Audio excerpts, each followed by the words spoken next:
At Farnborough Airfield, the greatest air display in history proves that Britain now leads the world in aviation. Revolutionary advances, such as the de Havilland Comet, the world's first jet airliner, impress experts from 66 countries.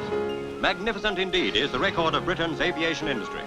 Overcoming all obstacles, the boys in the drawing offices and the construction shops went all out to put Britain on top.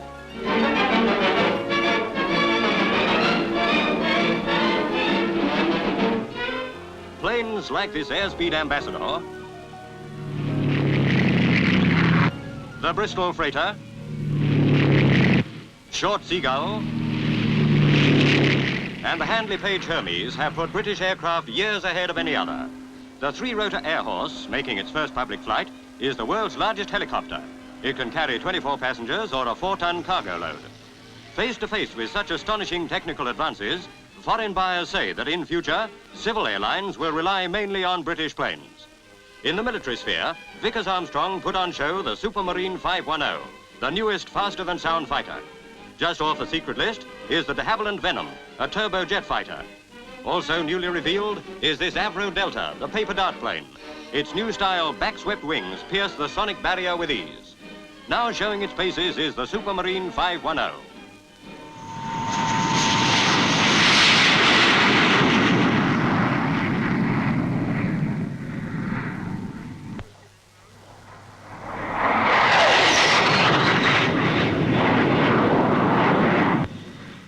The unique Comet, de Havilland's 36-seat jet airliner, is the high spot of the flying display.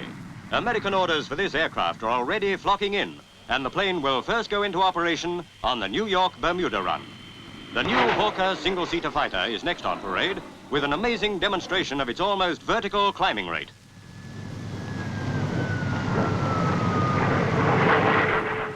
To end this air show comes the Canberra, the first of Britain's new jet bombers. Powered by Rolls-Royce turbojets, like the majority of the planes on view, the Canberra proves that the jet engine, a British invention, is the aircraft's power unit of today and tomorrow.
At Farnborough Airfield in Hampshire, Britain, leading the world in aviation, puts on the biggest air show in history. Ranging from the Neen Viking jet airliner to the short Sealand amphibian, aircraft worth £4 million give buyers from 69 nations an insight into one of Britain's great post-war achievements. The new turn in aircraft design, even to the experienced eyes of Battle of Britain Douglas Bader, seems revolutionary. With the jet engine firmly established as the modern power unit, the familiar air screw seems to have moved to strange positions in a last fight to hold its place. The air world's taxi, the helicopter, is now adapted as an air lorry. The tri-rotor Air Horse, biggest helicopter in the world, for which a maiden flight is planned next month, carries 24 passengers, or as an alternative, a 3-ton cargo load.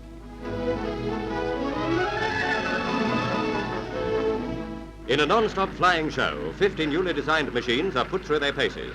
Foreign visitors are especially impressed by the 40-seater Hermes airliner.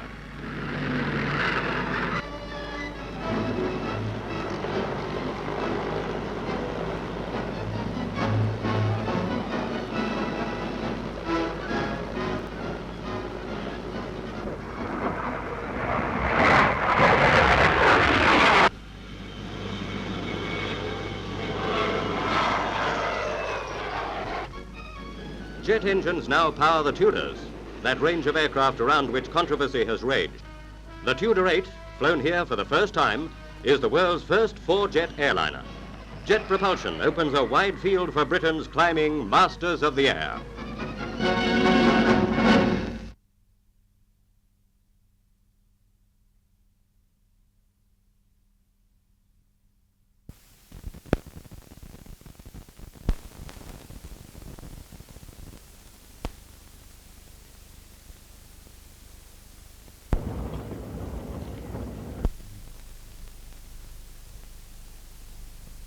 Right, stop moving.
Number 35 Bomber Squadron is taking off for the commencement of the afternoon program.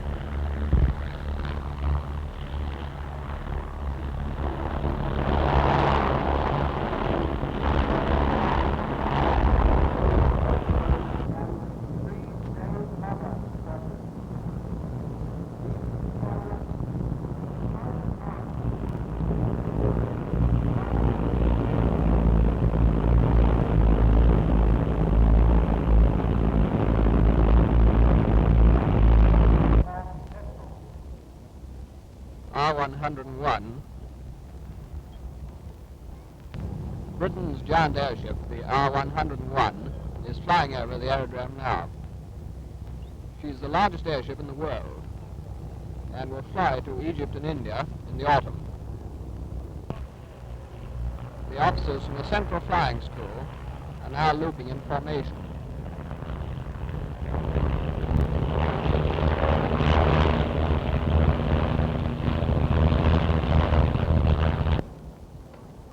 This is an exhibition of aerobatics with the planes leaving a trail of coloured smoke behind them. Gives rather a fine idea of the evolutions that they're performing.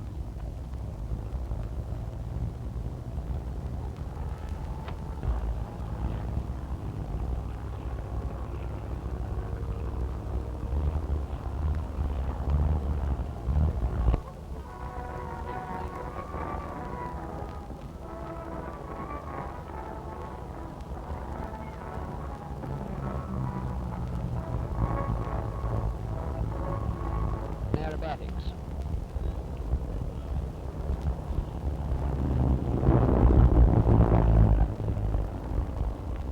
Planes are tied together in threes.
Thousands of air-minded spectators came to Radlett Airfield, Hertfordshire, to visit the biggest aircraft display ever held in Britain.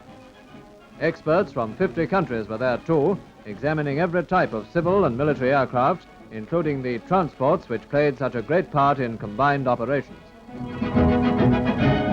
Thrilling high spots were provided by the latest types of jet plane, giving a display of speed that left the audience gasping.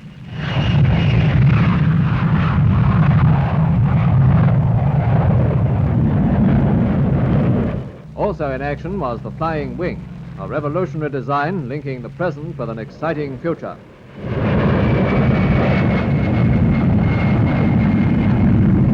Still breaking records, the celebrated Lancaster Aries arrives at Sydney on the return from its high-speed dash from England to New Zealand. Carrying out their worldwide experiments in navigation, her crew add fresh laurels to the reputation of those who build and fly our British planes.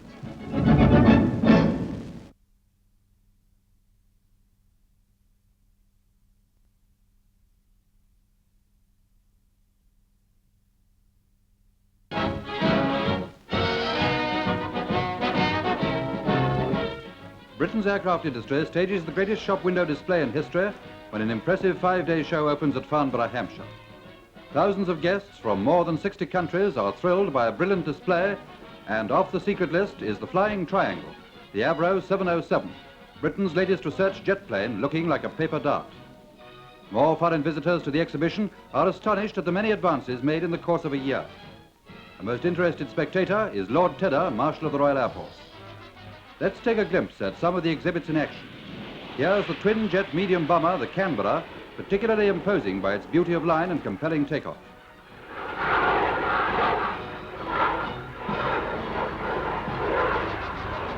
The new Handley Page Hermes.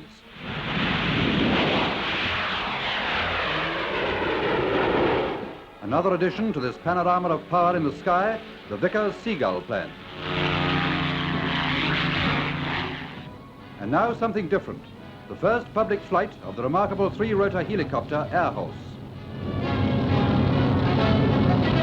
The Meteor 4 fighter, with the most powerful jet engine in the world, can reach 40,000 feet in 5 minutes. Look out as Michael Lithgow, Vickers test pilot, roars past at 650 miles an hour in the Supermarine 510 newest jet fighter. And amongst this whirling galaxy of machines, fast jet planes seem to take pride of place, including the de Havilland Comet 36-seater 4-engine jetliner.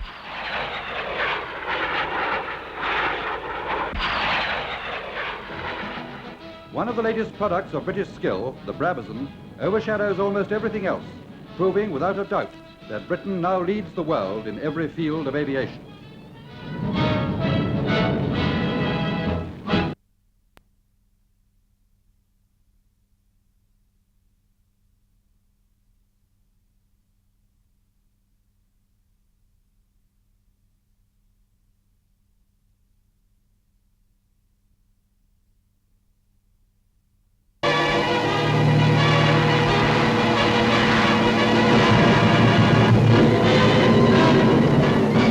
Bigger crowds than ever flocked to Hendon for the Royal Air Force display, and something like 500,000 people are estimated to have seen it this year, one distinguished visitor being the Duke of Kent.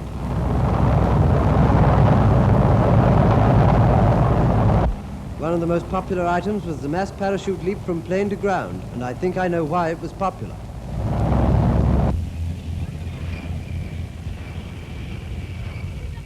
The pageant was nearly marred by tragedy. Flight Officer V. Hugh Williams crashed in a tutor plane while giving a demonstration of what not to do. The plane was wrecked, but the pilot escaped injury.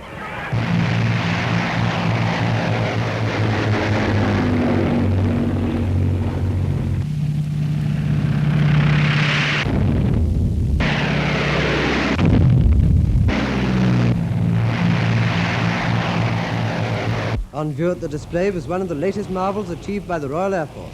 It was the plane that flies without a pilot, controlled by wireless from the ground.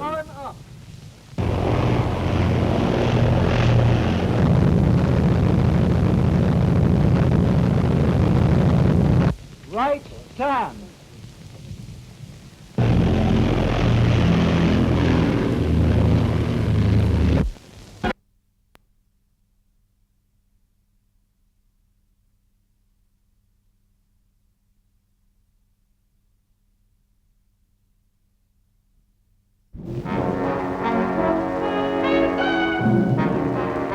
British aircraft constructors have been showing their latest productions to the world at their 9th annual display at Farnborough, Hampshire.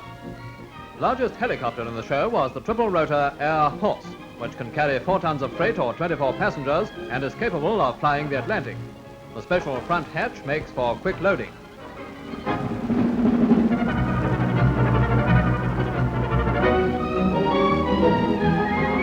Altogether, the hoverplanes were one of the big features of the show, and here's a flight by the world's fastest helicopter, the Fairey Gyrodyne.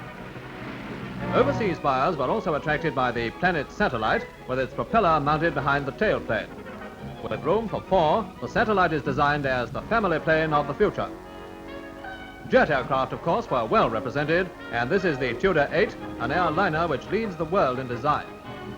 Aerobatics by a jet flying boat fighter put more accent on speed and power.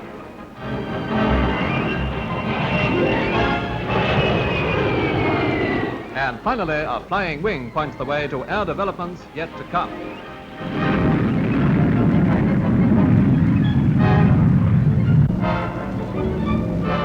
Over to Hatfield, where the de Havilland 108 jet plane supplies a postscript to a story of our progress by flying faster than sound.